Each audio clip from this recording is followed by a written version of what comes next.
Hoje nós vamos gravar uma classe de palavras fundamental, que é a classe dos pronomes. Eu costumo dizer que pronome é a classe de palavras mais difícil do português. Primeiro, porque ela não tem uma significação pronta. Segundo alguns gramáticos, nós temos aí uma nomenclatura que não cai muito em prova, mas que é interessante da gente saber. Pronome se encaixaria numa classe de palavras que seria considerado deítico. Deítico tem a ver com classe de palavras vazia de significação. Como assim? Quando eu falo o aluno, aluno é um substantivo, é uma classe que traz um conceito, que tem uma informação, e quando eu falo a palavra para vocês, vem à sua cabeça a imagem de um aluno. Da mesma forma, quando eu falo mar, mar, todo mundo imagina um mar, todo mundo tem um conceito a respeito de mar. Agora, quando eu digo ele vai depender do contexto. Ele é uma palavra que dentro de um contexto vai ter uma significação que pode ser cachorro, pode ser mar, pode ser sorvete, pode ser aluno, depende do texto. É aí que está o charme do pronome. Pronome deve ser cobrado em todas as provas, porque ele ali, o aluno, para interpretar, para saber usar o pronome, ele tem que avaliar o pronome dentro de um contexto, dentro de uma situação de uso. No inicinho aqui do nosso curso, eu havia dito para vocês que a tendência moderna das provas era de cobrar a gramática dentro do texto. Está aí a função do pronome. O pronome ele vai ter uma significação dentro de uma situação de uso e cada situação vai determinar um significado, um sentido diferente.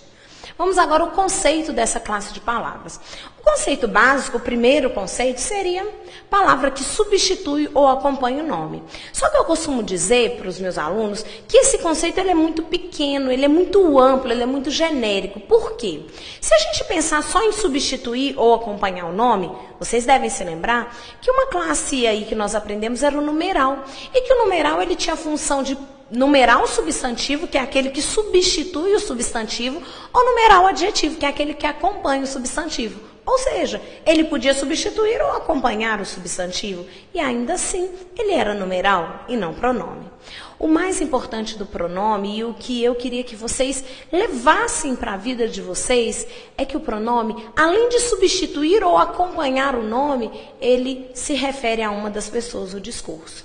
E aí o interessante é a gente saber que num discurso, numa situação de uso da língua, nós temos aquele locutor, aquele que enuncia, aquele que fala, e nós temos o interlocutor, que é aquele que recebe, é aquele que dentro da comunicação, dentro de um discurso, ele capta a informação dita. Nós temos aquele que enuncia, locutor, o eu, e nós temos aquele que recebe, o interlocutor, o tu. Dentro dessa comunicação, dentro de um discurso, a gente sempre tem aquela primeira pessoa, que é aquele que fala, temos a segunda pessoa, que é aquele com quem se fala, e temos o assunto sobre quem se fala, a respeito de quem se fala, que seria o ele. Já é discutível dentro aí da linguística moderna essa terceira pessoa, mas não é nosso objetivo entrar nesse nível de análise. O importante é saber que dentro de uma situação de uso da língua, seja oral, seja escrita, não interessa, nós temos aquele que fala, o eu, a primeira pessoa. Nós temos aquele com quem se fala, o tu, a segunda pessoa. E nós temos aquele sobre quem se fala, a respeito de quem se fala, que seria a terceira pessoa, que seria o ele. Flexiona? Ora, o pronome ele sofre flexão, ele é variável. Eu estou colocando de uma forma genérica, de uma forma abrangente, porque nós vamos ter que trabalhar a flexão em cada um dos pronomes. Nós vamos ter que saber, por exemplo, que o pronome possessivo varia em gênero, em número. Vamos discutir isso em cada um deles. Mas até então, nós já vamos ter o pronome como uma classe de palavras variável, ou seja, sofre flexão. Função. Ora, nós combinamos que toda classe de palavras nós trabalharíamos o conceito. Se ele flexiona, sofre alteração e a função dela. Embora a gente não esteja na sintaxe ainda, na relação ainda, nós já damos conta de ter uma noção sobre isso aí. Vamos pensar pelo enunciado ali, que eu acabei de trabalhar mais atrás. Eu disse para vocês que o pronome é a palavra que substitui ou acompanha o nome. Ora, as duas funções que o pronome exerce são ou o pronome adjetivo ou o pronome substantivo. O que significa isso? Pronome adjetivo exerce a mesma função de um adjetivo. Acompanhar o nome, acompanhar o substantivo. Pronome substantivo exerce a mesma função de um substantivo. Substituir o substantivo. não é? Estar no lugar do substantivo. Mas vamos aí, vamos discutir, vamos entender isso bonitinho. Vamos começar com a frase, porque nós estamos trabalhando dentro de um universo linguístico. Meu pai saiu muito cedo de casa. Isso é uma frase. Nós combinamos algumas aulas que frase é aquilo que comunica, que tem um fechamento, que tem uma informação. Ora, depois que a gente olha a frase, a gente tem que ver se a nossa frase é verbal, se a nossa frase tem um verbo. Qual que seria o verbo dessa frase? Saiu. Saiu é um verbo de ação, não é? Meu pai aqui realiza a ação de sair. Se ele é um verbo de ação, nós também já sabemos que ele é um verbo importante. Mas vamos parar por aí. Se a gente enunciasse essa frase, se a gente dissesse, fosse falar essa frase em voz alta, essa frase ela teria uma pausa natural. Quer ver? Meu pai saiu muito cedo de casa. Veja que na hora de eu falar a frase, naturalmente eu pus uma pausa aí. E essa pausa me indica que eu tenho dois grupos nessa frase. O grupo verbal do grupo não verbal. Eu gosto de falar disso, gente, porque durante muito tempo nós acreditamos que sempre que a gente faz, sempre que a gente respira na hora de falar uma frase, sempre que tem uma pausa dentro de uma frase, a gente coloca uma vírgula. Você lembra lá na quarta série que a gente aprendeu que respirou, põe a vírgula, respirou, põe a vírgula? Pois é, isso não é sempre verdade, não. Nós vamos aprender lá na frente que a vírgula é um recurso da escrita, da língua escrita. Tudo bem que ela quer trazer características da fala e colocar dentro da escrita. É isso. Só que antes de tudo, antes de pausa, antes de respiração, antes de qualquer coisa, a pontuação ela tem uma função sintática dentro da língua portuguesa. E dentro disso aí, numa ideia geral, a gente só usa vírgula quando o termo for acessório para a estrutura. É por isso que eu vou falar desde o dia de hoje até o final do curso. A gente nunca usa vírgula entre o sujeito e o verbo. Ainda que haja uma pausa natural na enunciação da frase, a gente não coloca a vírgula. Eu chamei a atenção de vocês só para a gente se lembrar de uma coisa. Toda vez que eu olho a frase, achei o verbo, eu vou dividir a frase em dois grandes grupos. O grupo não verbal do grupo verbal. Vamos ver como é que é isso aí. Ora, meu pai seria o primeiro grupo, saiu muito cedo de casa seria o segundo grupo. Nós já sabemos que em português não existe igualdade social e que em cada grupo existe uma palavra mais importante. Ora, já sabemos que na parte verbal, normalmente o verbo é núcleo. Ora, a parte é verbal, em geral, o verbo é a palavra mais importante. Combinamos também que se o verbo indicar uma ação realizada ou sofrida pelo sujeito, esse verbo ele vai ser considerado verbo significativo. Já fiz uma brincadeira com vocês. Quando alguém diz para você, você significa muito para mim, porque você é importante. Se o verbo é significativo, se ele tem significado, se ele tem conceito, se ele tem informação, ele é um verbo importante. Portanto, ele é núcleo. Ora, vamos pensar que no outro grupo eu tenho uma palavra mais importante. Ora, meu pai. Pai é substantivo. Substantivo dá nome. Lembra que o substantivo é sempre a palavra mais importante do grupo em que se encontra? Então, não teria mistério. Ora, nessa expressão eu já disse para vocês que depois que a gente tira o núcleo, o resto está ligado a ele. Eu fiz uma estrutura aqui, vamos ver se vocês concordam. Essa relação aqui, essa relação de seta, nós vamos ter que usar o nosso bom senso e a nossa leitura. Eu já sei que saiu é um verbo de ação, portanto ele é núcleo, ele é a palavra mais importante. Eu já sei que depois que eu tiro o núcleo, o resto está ligado a ele. Tudo bem, agora responde para mim. Muito cedo de casa seria uma expressão única ou são estruturas independentes? Ora, se eu imaginasse que muito cedo de casa fosse uma estrutura só, eu imaginaria que cedo é a palavra mais importante. De casa especifica cedo ou diz de onde meu pai saiu? Imaginem só que muito cedo é uma expressão que junta, dá a ideia que duas palavras juntas dão ideia de tempo em relação a saiu. De casa é uma expressão em que duas palavras juntas diz de onde meu pai saiu. Na verdade, eu tenho duas estruturas independentes entre si e ligadas ao verbo. Eu quero que vocês comecem a pensar nisso, porque a abordagem semântica ela auxilia na abordagem sintática. Não é verdade universal, mas ela traz um auxílio. Saiu é verbo de ação, se é verbo de ação ele é núcleo. Depois que eu tiro o núcleo, o resto está ligado a ele. Muito cedo é uma expressão que se liga ao verbo saiu. De casa é uma expressão que se liga ao verbo saiu. Se eu quisesse fazer a análise completa, o que eu poderia fazer? Ora, saiu é um verbo de ação, exerce a função de núcleo.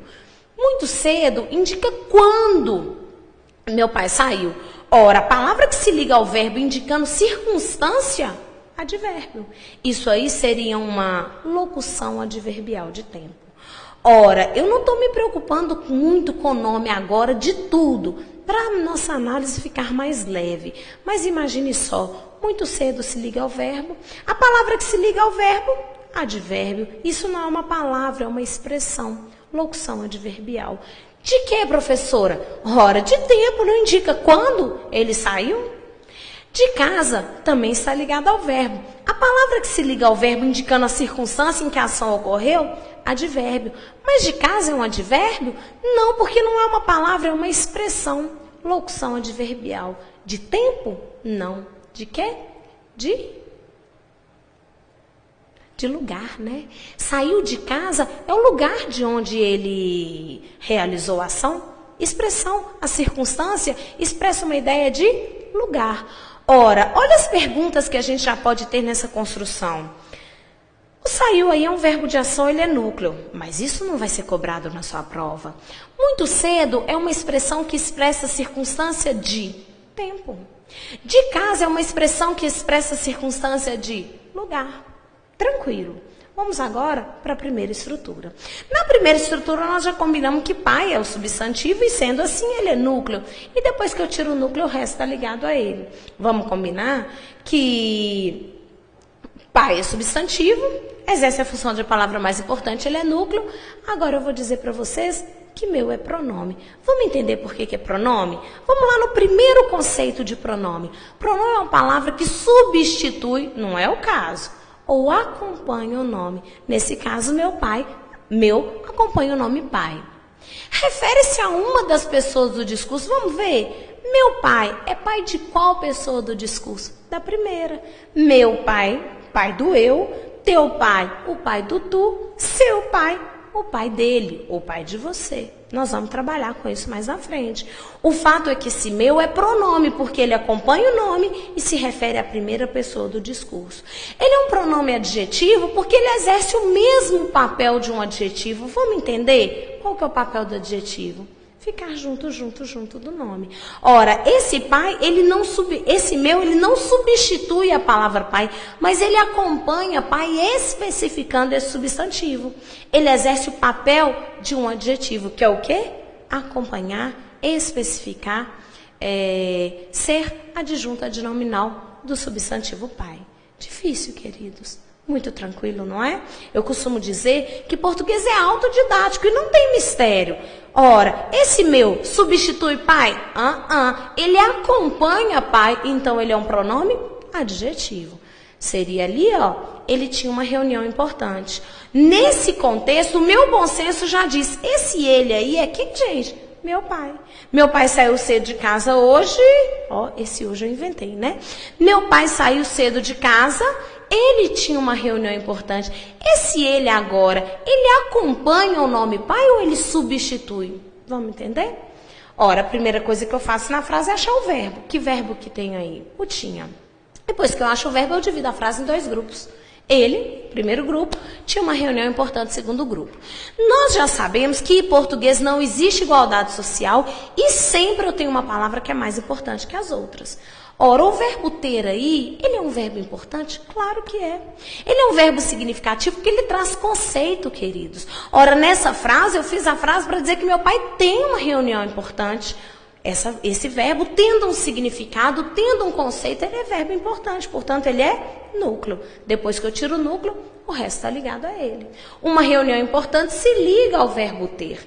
Agora, alguns alunos podem estar pensando assim, Ai, professora, por que você fez uma bola só? Uma reunião importante como uma estrutura só? Eu fiz isso, gente, porque eu parti do pressuposto que dessa expressão, uma reunião mais importante, reunião é a palavra fundamental. Esse uma está no feminino singular por causa de reunião. Porque se fosse encontro, seria um encontro importante. E se fosse encontros, seriam uns encontros importantes. Veja que quando eu flexiono a palavra reunião, tanto uma quanto importante também sofrem flexão, o que indica que eles estão ligados. No nosso primeiro encontro, ou segundo encontro, nossa segunda aula, eu havia combinado com vocês que para saber a relação entre as palavras, eu usava a flexão. Se eu flexionar uma palavra e a outra também flexionar, é porque elas têm relação. Então, aqui, eu tenho tinha como a palavra mais importante e uma reunião importante, se ligando a tinha, completando tinha, e nós vamos aprender isso mais à frente. Agora, o nosso papel é saber quem que é a palavra mais importante do primeiro grupo. Não tem mistério. Se você tem um filho só, o mais importante é esse, você só tem ele. Se eu tenho só a palavra ele, quem que é o núcleo da minha estrutura? Ele. Eu vou dizer para vocês que esse ele aí é um pronome. Por que ele é pronome? Primeiro que ele substitui o nome. Se refere à terceira pessoa do discurso. Eu primeira, tu segunda, ele terceira. Esse pronome ele não acompanha o substantivo, ele substitui, ele está no lugar de um substantivo. Ele então será chamado de pronome substantivo. Qual que é o papel que ele exerce? Ser núcleo, o mesmo papel de um substantivo. Não tem mistério.